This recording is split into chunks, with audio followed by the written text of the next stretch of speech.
Okay, so after we have known what non duality is, it's that space beyond our thoughts, beyond our imagination. We know about that factually.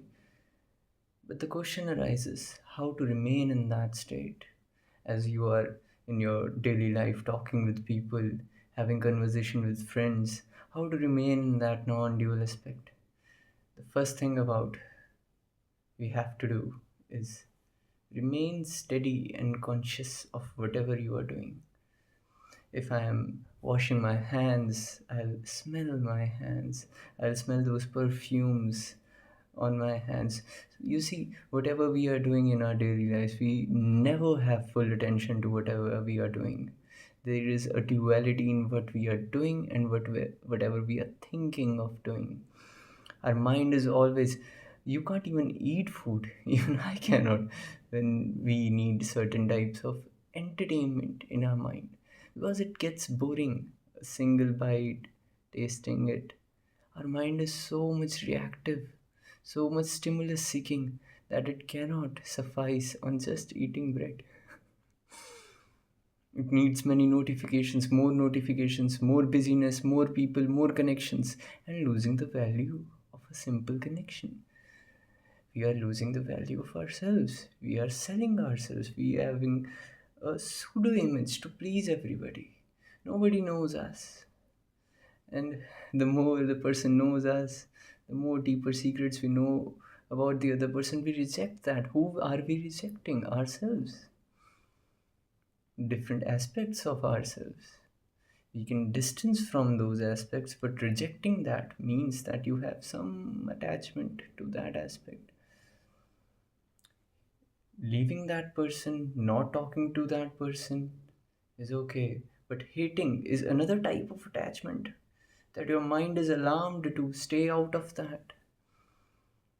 That's not meditative at all.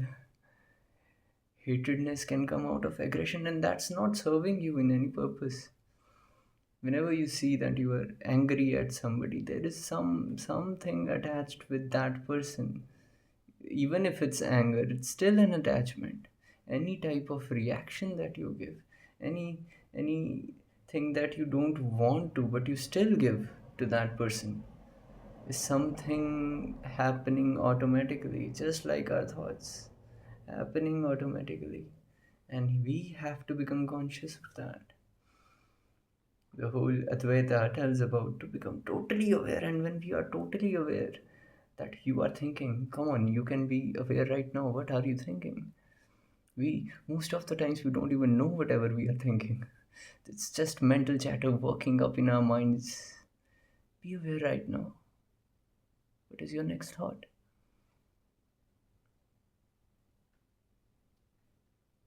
And whenever you come to that place, if you are aware enough, whenever you become totally aware of what your next thought will be, every thought will perish. And mind isn't like that. Mind can't stay like that for a while. Even for a while. It's like death for him. You created so many constructs, so many beliefs to sustain it, and now you are just like, okay, I'm aware of you. The mind is like, bro, this is something different. The story, the reel was playing continuously, and now you are staying at the reel, at the player, at the experiencer. So, what is going to happen? Something magical. The movie is going to stop. No, you are just going to become aware that this movie, this universe is experience itself, experiencing, living through my actions. And what's the quality of that? That is something you are supposed to maintain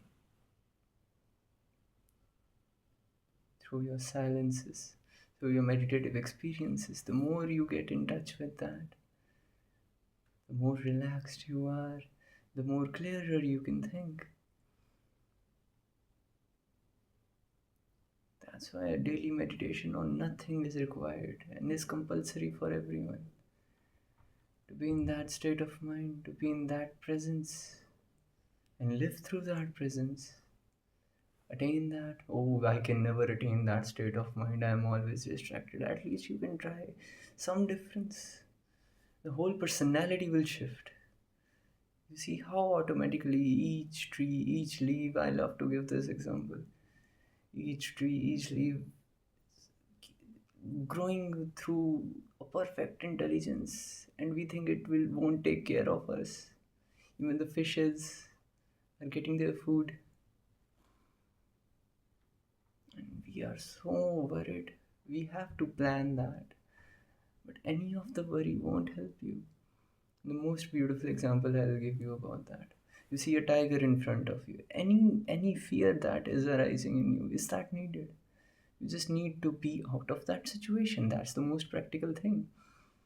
But any emotional construct, any emotional depth of, oh, I see a tiger, it's whole story.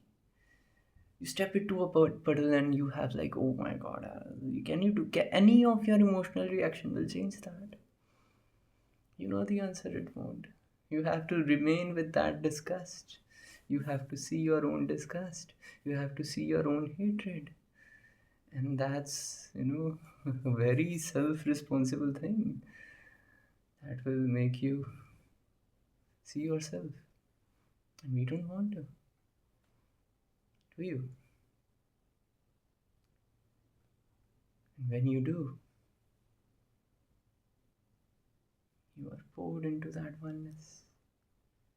When you are ready, when you are relaxed, okay, I want to sit and face myself. Only then you are ready. 5 minutes, 15 minutes, can't you face yourself? Every time a stimulus, you sleep, right? Who's handling your situations at that time? No one. Take it as a sleeping thing only. Just sleeping a little more, 15 minutes. Try that, experiment with it. You need to. It's something worth experiencing. You have experienced every experience, but did you ever experience the no experience? I can't even put it into words. Can you go into that realm? And if you are willing to, for 2 minutes,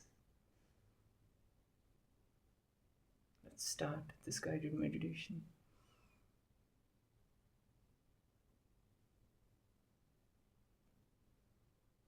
So you can close your eyes and just be aware of all the silence around you.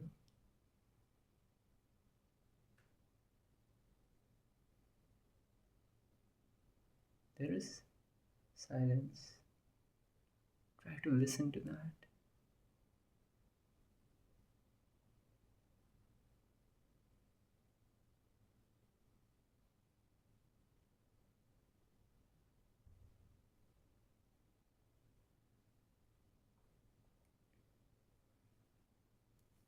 Sense your heaviness of your body.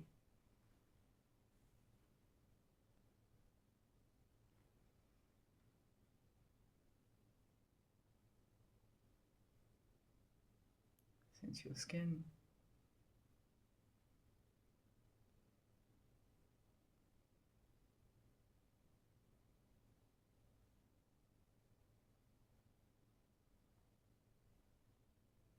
And ask yourself, who is, what is listening to me?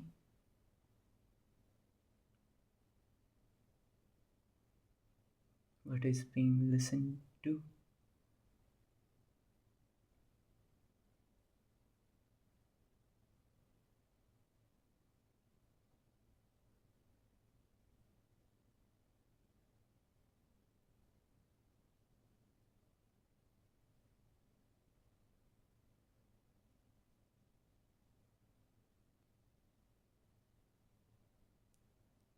What listens?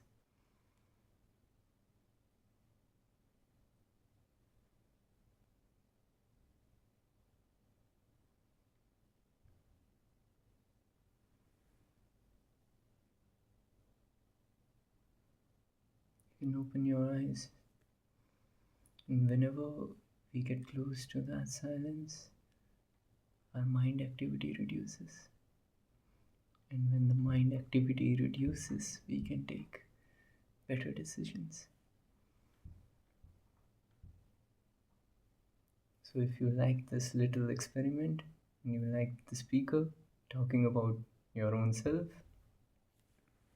hit the subscribe button and like this so that I get a feedback and I can continue making videos. Thank you so much for your time. See you again in the next video.